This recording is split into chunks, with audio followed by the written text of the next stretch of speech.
Diabetes gestacional é o terror das gestantes, concordam? Nesse vídeo de hoje, eu vou replicar uma entrevista que eu fiz com a doutora Marcele Pereira, ginecologista obstetra e gestante na época que foi feita a entrevista. Eu resolvi convidar a doutora Marcele para que vocês, gestantes, saibam qual é a visão, da obstetra nessa questão da diabetes gestacional. Vocês já me ouviram falar aqui em vídeos sobre diabetes gestacional, mas hoje, além da minha visão, vocês também terão a visão da obstetra e gestante.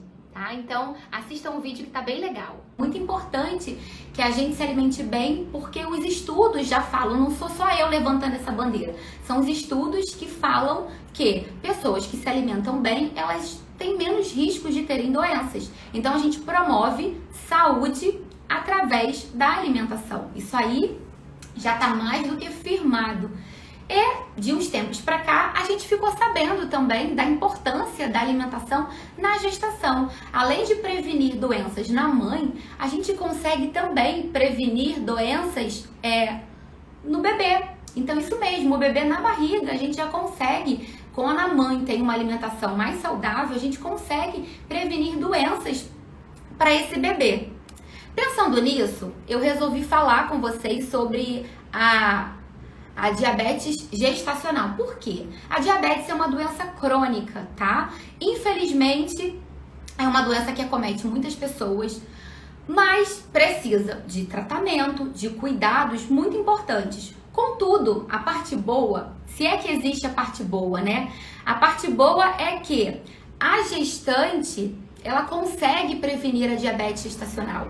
Então, na grande maioria dos casos, a diabetes gestacional, ela é, sim, motivo de prevenção, graças a Deus. Se alimentando bem, fazendo atividade física, a gente consegue fazer com que a gestante, ela não tenha diabetes gestacional, tá? Isso é algo que eu considero, assim, muito, muito, muito importante. E aí, eu queria passar um dado para vocês. Em 2017, saiu um estudo onde o Brasil está no ranking em 4º lugar, mas é um ranking que a gente não gostaria de estar. O Brasil está em 4º lugar como o país com maior número de casos de diabetes, tá? Perde apenas para China, Índia e Estados Unidos. Então, o Brasil está em 4º lugar. Como diabetes de um modo geral, tipo 1, tipo 2, gestacional, dessas, 18% das gestantes têm diabetes gestacional. A gente consegue controlar, tá? Com cuidado e certinhos a gente consegue controlar. É muito importante a gente lembrar que o diagnóstico da diabetes, ele não é feito pelo nutricionista. O diagnóstico é feito sempre por médico, tá? Qualquer diagnóstico de qualquer doença nunca pode ser feito pelo nutricionista. A gente não tem competência legal para isso, tá? E na diabetes, o médico também vai poder dar esse diagnóstico. E normalmente quem é o médico que está acompanhando a gestante é o ginecologista e o obstetra, né? Quem dera se na nossa realidade, se na realidade do nosso país, a gente tivesse um nutricionista acompanhando todas as gestantes, mas a gente não tem.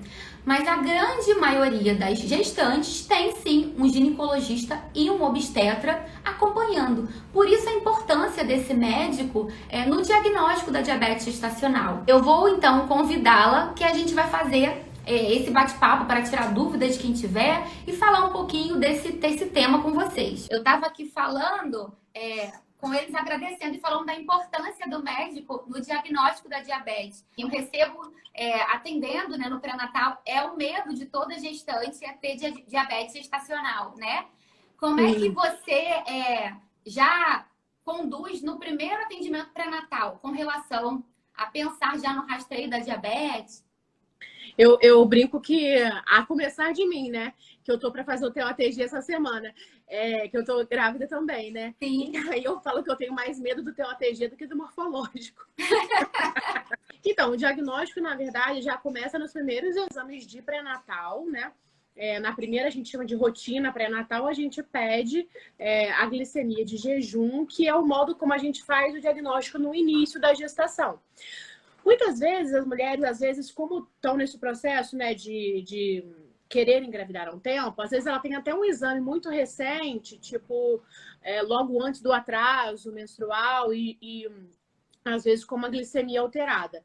Geralmente, se está muito precoce, sabe? Assim, foi na gestação muito precocemente, eu peço para repetir aí pelo menos depois de 10 semanas, onde já está começando a ter placenta, né? Que eu vou falar um pouquinho, que é o que vai interferir nesse diagnóstico.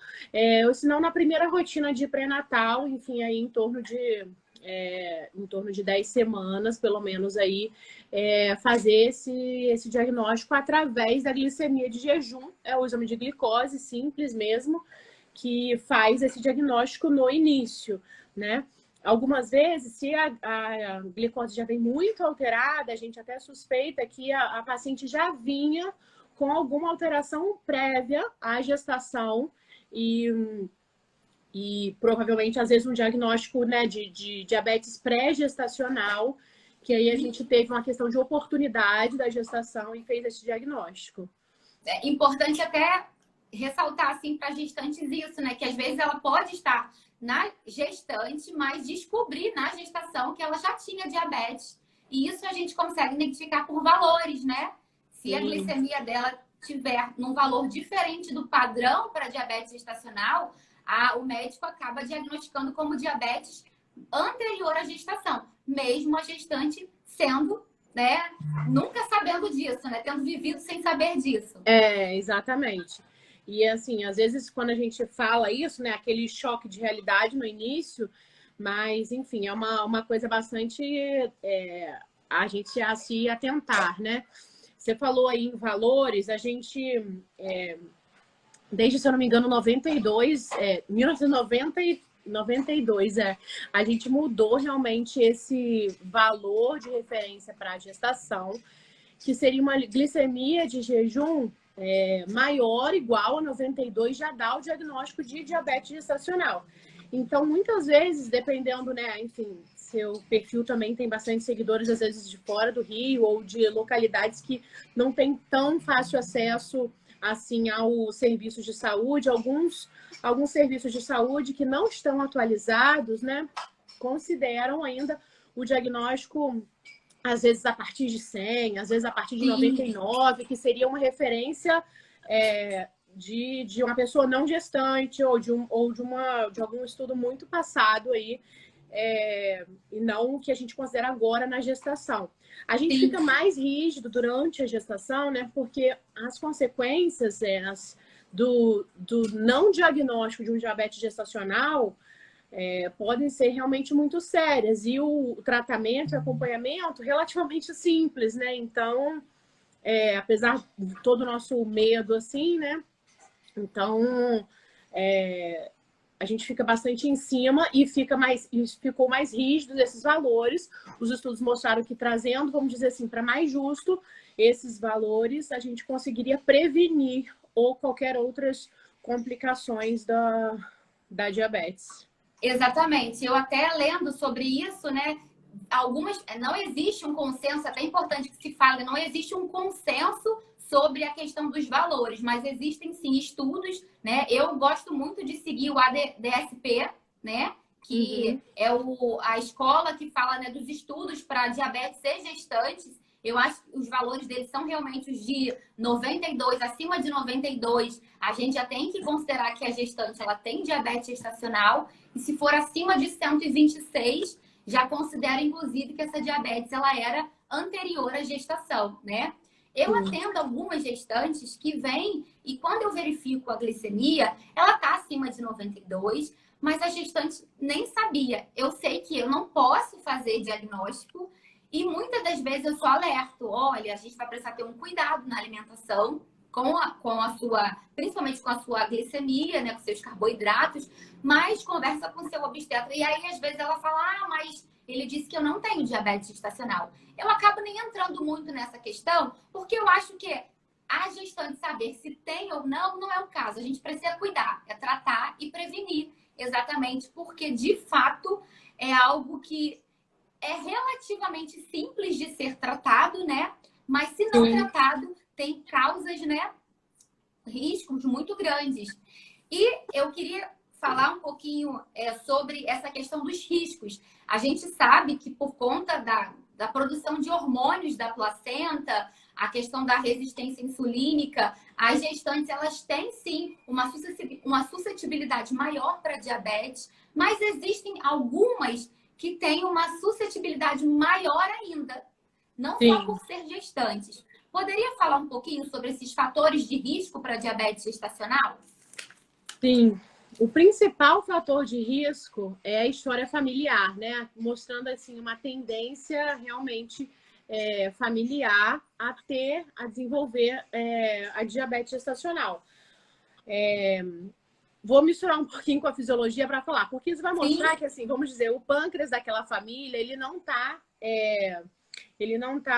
sempre 100% para produzir insulina.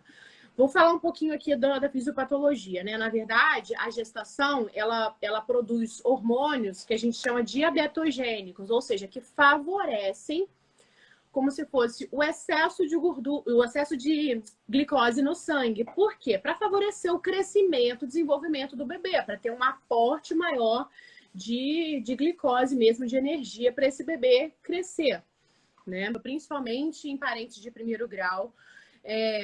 Outra coisa, né? Quando a gente vai ler, na verdade, idade materna a partir de 35 anos já é um fator de risco para diabetes gestacional. Então, você vê quantas pessoas já vão ser incluídas aí. Peso, IMC, de quanto essa mulher engravidou, né? São, assim, os principais fatores que sinalizam aí para um potencial desenvolvimento de diabetes gestacional. São fatores de risco, não são fatores determinantes, né, de diabetes gestacional. E, ao mesmo tempo, assim, sempre reiterando, né, que, assim, como você falou, é meio que um terror a diabetes gestacional. E ninguém quer ganhar esse rótulo, né? Muitas vezes, quando a gente fala isso no consultório, enfim, a mulher nega, não é possível, vamos repetir. Enfim, e a gente não tem assim, muito sentido, às vezes, a gente repetir. Se não for o exame de primeiro trimestre, não tem sentido a gente repetir esse exame, né? E aí, comecei falando um pouquinho da fisiopatologia, o que acontece, né? Então, o pâncreas é um hormônio, não sei se você falou isso no início da live onde eu não estava. O pâncreas produz a insulina, que é um hormônio que vai pegar a glicose do sangue e vai levar para dentro das células, dos músculos, enfim, de tudo para a gente poder trabalhar. Isso. Então, se tá sobrando glicose, vamos dizer, no sangue, vai gerar o que a gente chama de diabetes gestacional, porque o pâncreas não está produzindo insulina suficiente. Ou num estado mais favorável à diabetes, como eu falei, que é a gestação e a placenta que produz esses hormônios com o intuito de realmente gerar mais energia para esse bebê, né?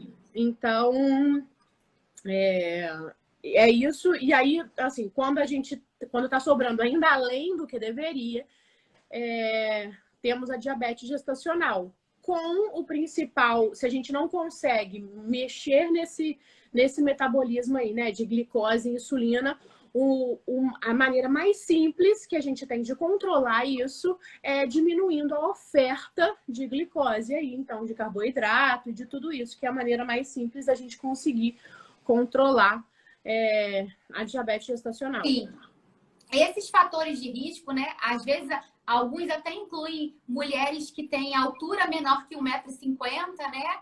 Mulheres que têm SOP, que têm a síndrome do ovário policístico também. São mulheres também que têm um fator de risco. Não é sentença, né? Mas é algo que essas mulheres precisam ter um cuidado maior. Porque uma vez com diabetes gestacional, esses riscos são para o bebê e para ela. Que riscos o bebê teria, né? O bebê, alguns estudos falam que bebês de mães com diabetes gestacional, eles podem ter até 2 vezes mais chances de serem adultos com obesidade, com diabetes tipo 2, né? Esse bebê, ele pode nascer com hipoglicemia, precisar ficar internado. A mãe, ela pode ter também risco de diabetes, ela pode ter problemas no parto. E quando a gente fala em problema do parto, eu percebo muito que as pessoas associam.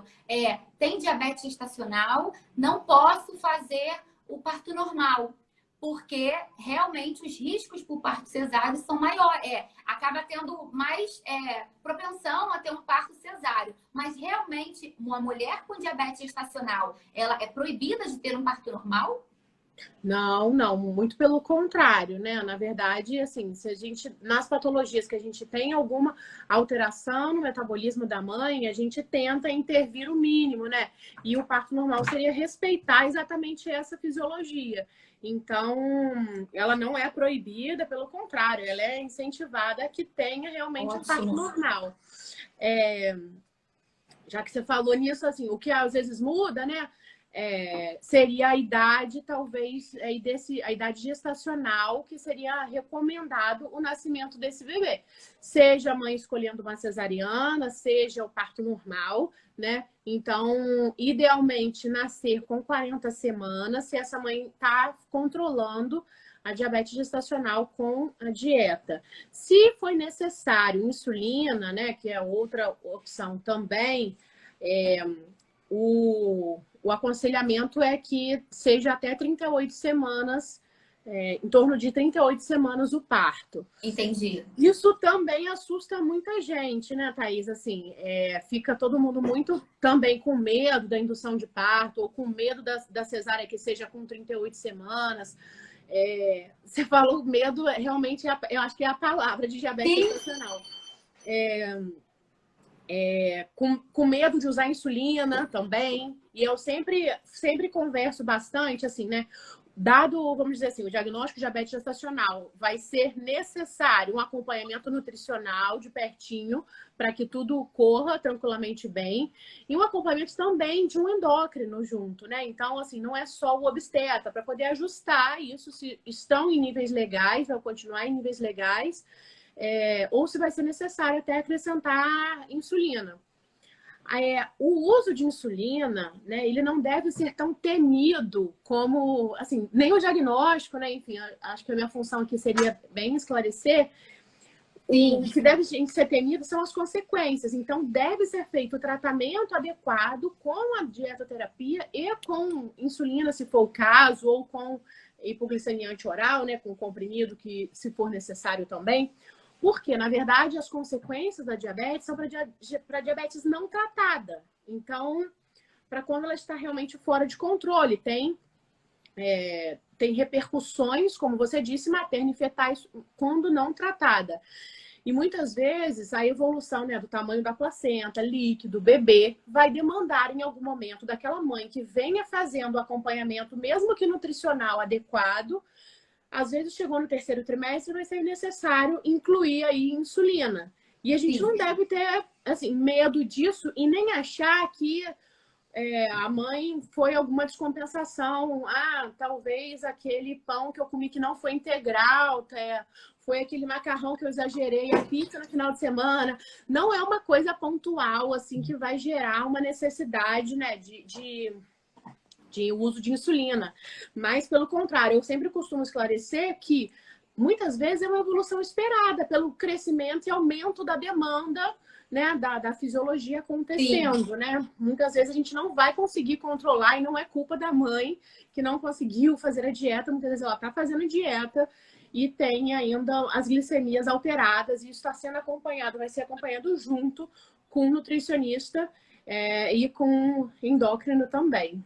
Sim, o acompanhamento, né, multidisciplinar, principalmente nessa questão, é muito importante, né? O olhar não só do obstetra, do endócrino, junto com o nutricionista. Eu considero, assim, muito importante e lembrar também que o exercício físico, quando a mulher não tem nenhum problema, né? Quando o obstetra libera a gestante para o exercício físico, ele é um dos fatores, né? Um dos pilares que ajuda nesse controle da glicemia. Então, eu sempre falo para gestantes que eu acompanho que tem diabetes gestacional, se sua obstetra te liberar, por favor, faça que seja 30 minutos de caminhada diário, mas é muito importante, ajuda nesse controle glicêmico.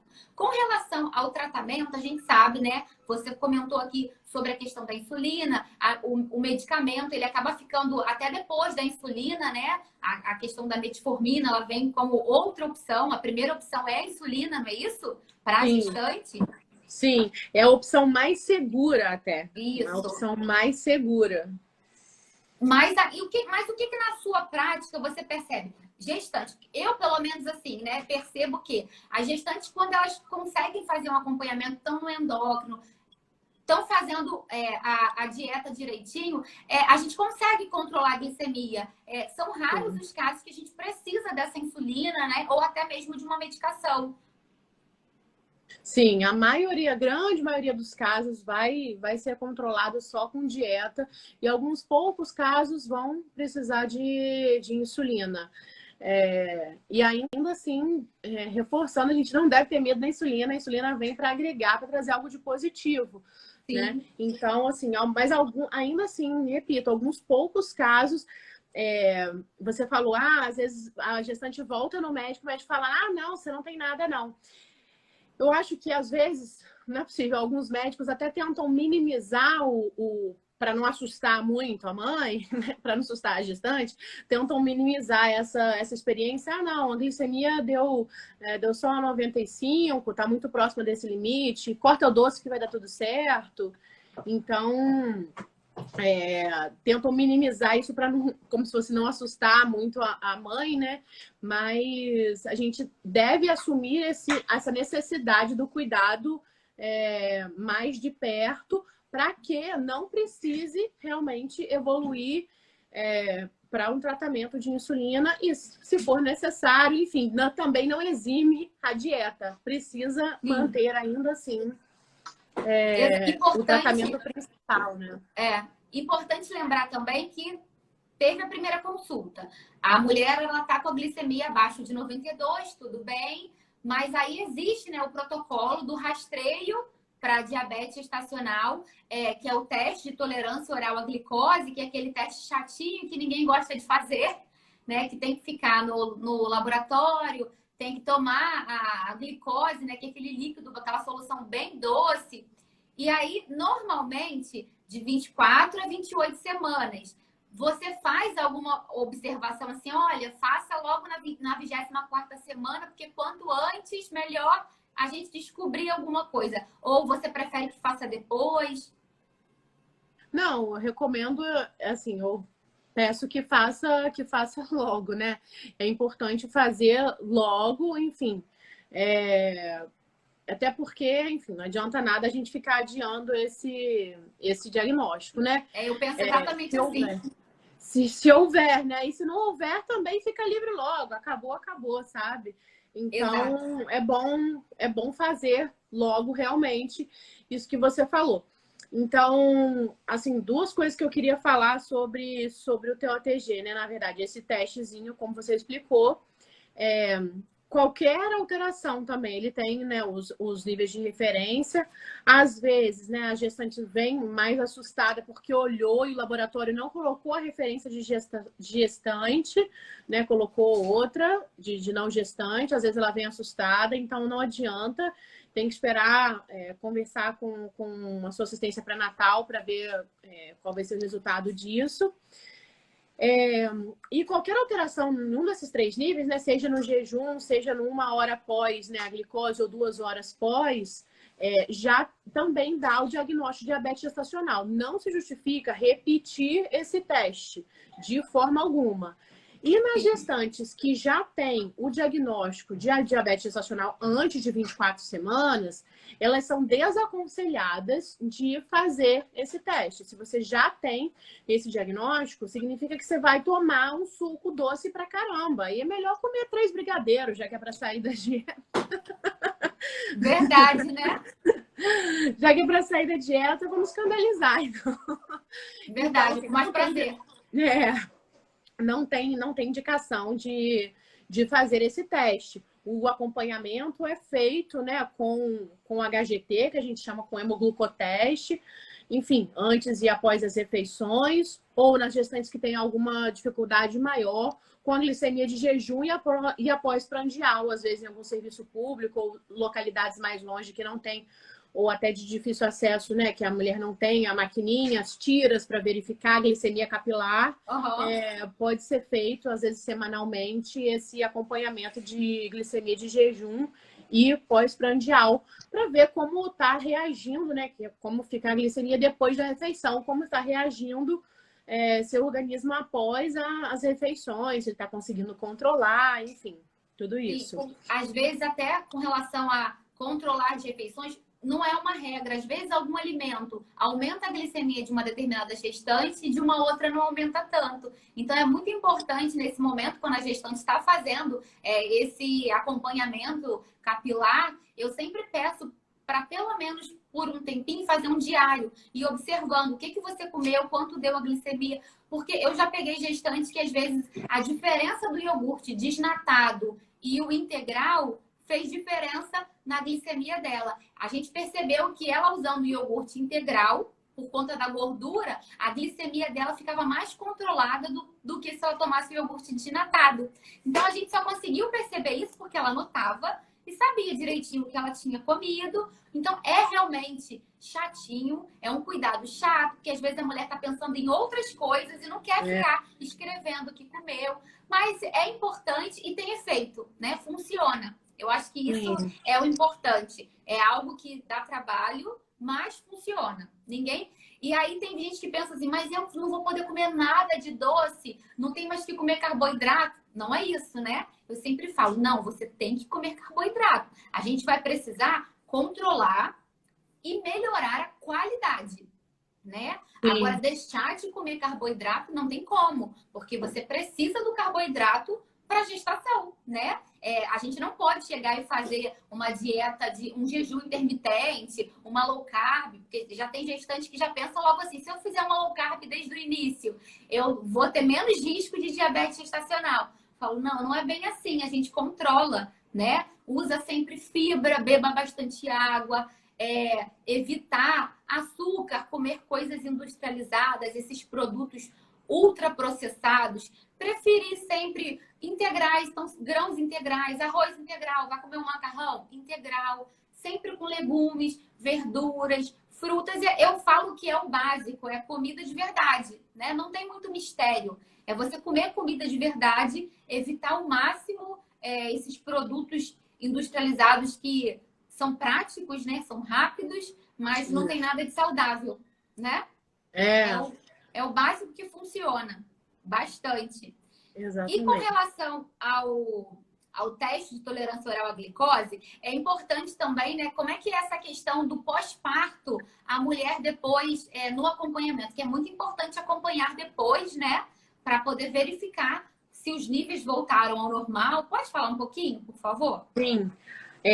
A gente fala que assim, a diabetes, da mesma forma que ela começa, né? A gente chama ela de gestacional. Se ela começa com a gestação, ela termina com o parto. Então, no dia seguinte do parto, não tenha medo, mas você já vai estar liberada para comer tudo, né?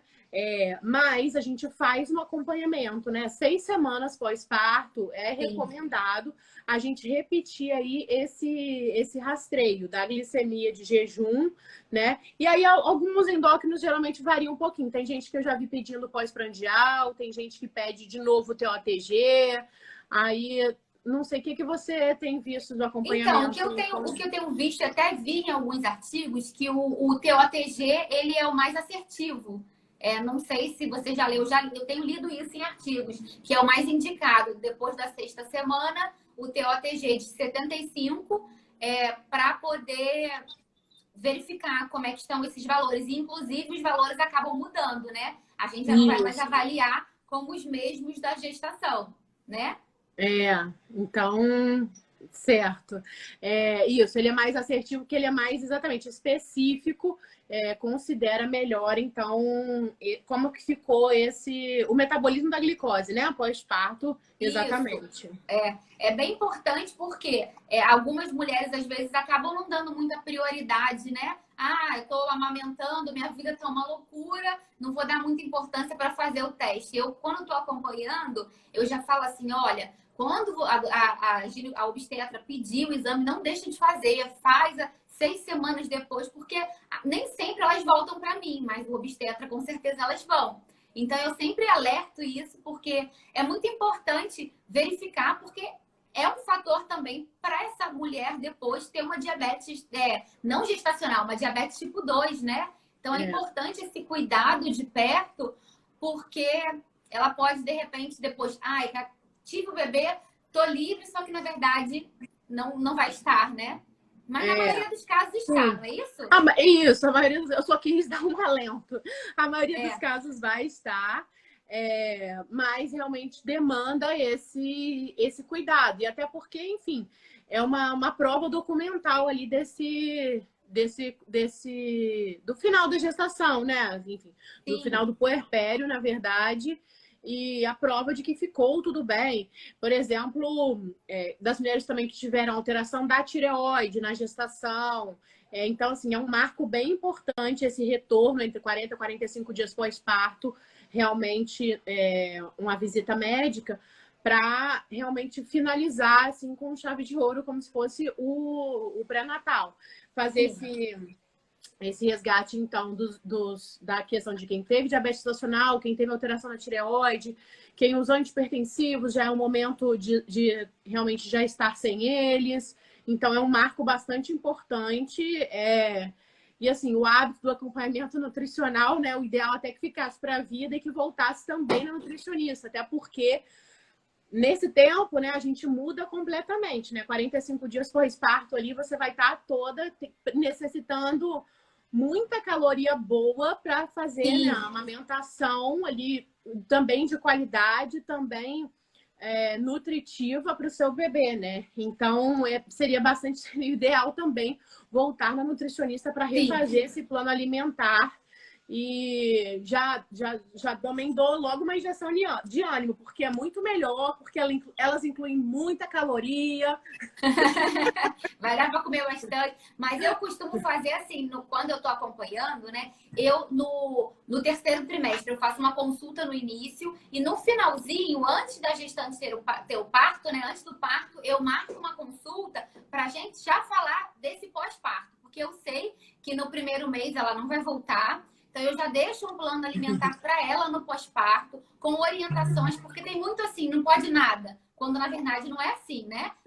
Pelo contrário, ela tem que comer de tudo que ela puder saudável, porque ela precisa nutrir o bebê. Tem gente que fala assim, mas, Thaís, eu não vou poder comer carne, feijão, batata doce, brócolis. Mas calma aí, você vai comer o quê? Você pode comer de tudo. Você vai observar o seu corpo e o bebê. Para você, pode ser que tenha alguma reação, para outra pode ser que não. Então, assim, não pode ser uma regra, né? Então, eu já costumo deixar, nesses pelo menos 45 dias iniciais, ela já com essa alimentação da amamentação, porque realmente faz muita diferença, né? Uma alimentação, um acompanhamento para que ela produza o leite direitinho, para que ela controle também e não saia comendo de tudo, porque às vezes acontece isso, né? A mulher acha que se segurou ali os 9 meses, depois que tem o bebê, esquece que o leite, né, é pro bebê e tudo que ela come acaba, né, passando também pro bebê. Então, esse cuidado pós-parto, né, no puerpério também é muito importante, né?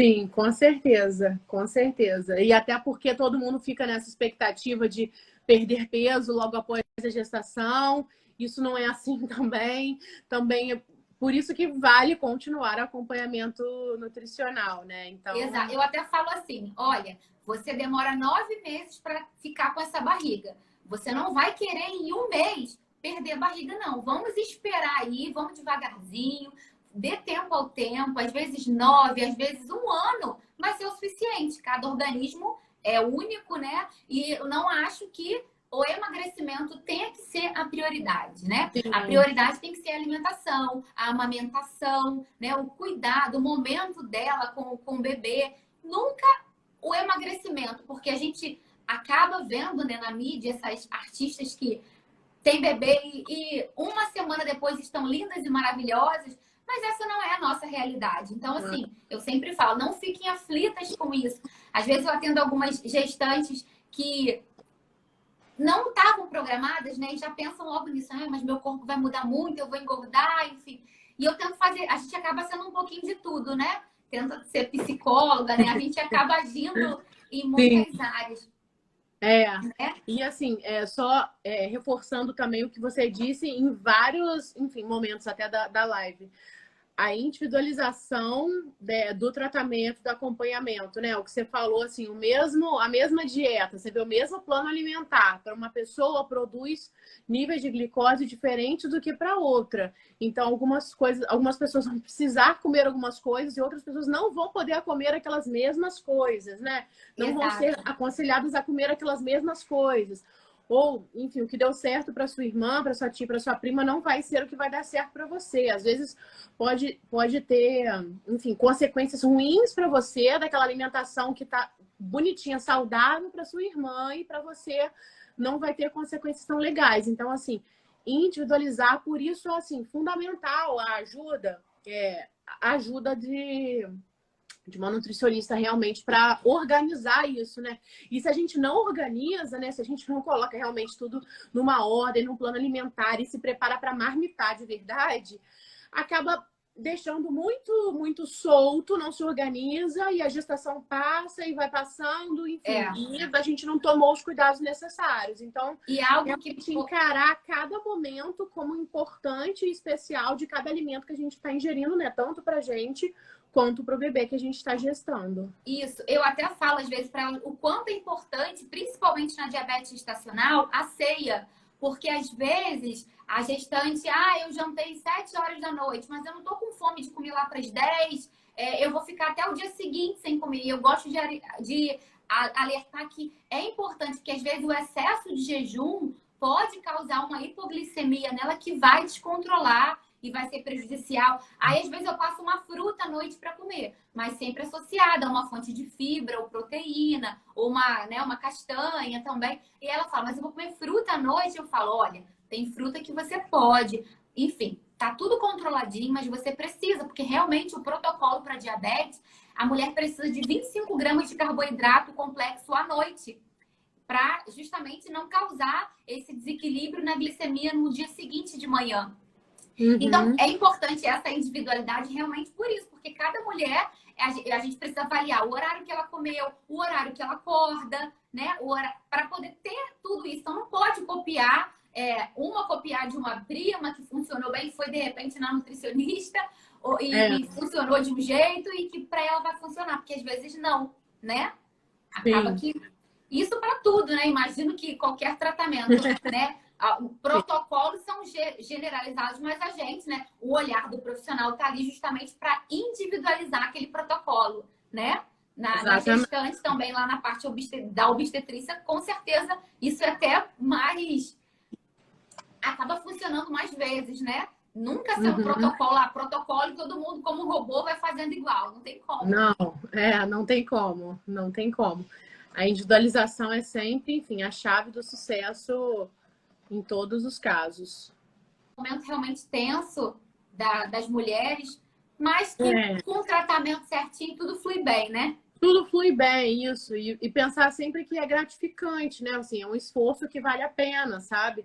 O objetivo, na verdade, de tudo isso é produzir um resultado final igual a quem não tem diabetes gestacional. Então, assim, na verdade, essa função do pré-natal nutricional, enfim, do pré-natal, na verdade, médico-obstétrico, é produzir um desfecho positivo realmente sem maiores consequências. Então, assim, é um esforço que demanda, né, maior de algumas gestantes para produzir realmente o efeito. Então, assim, vale a pena, é um esforço que vale a pena. É justo que muito custe o que muito vale. Então, é muito esforço, mas vai ter um resultado excelente no final, né? O bebê saudável, enfim.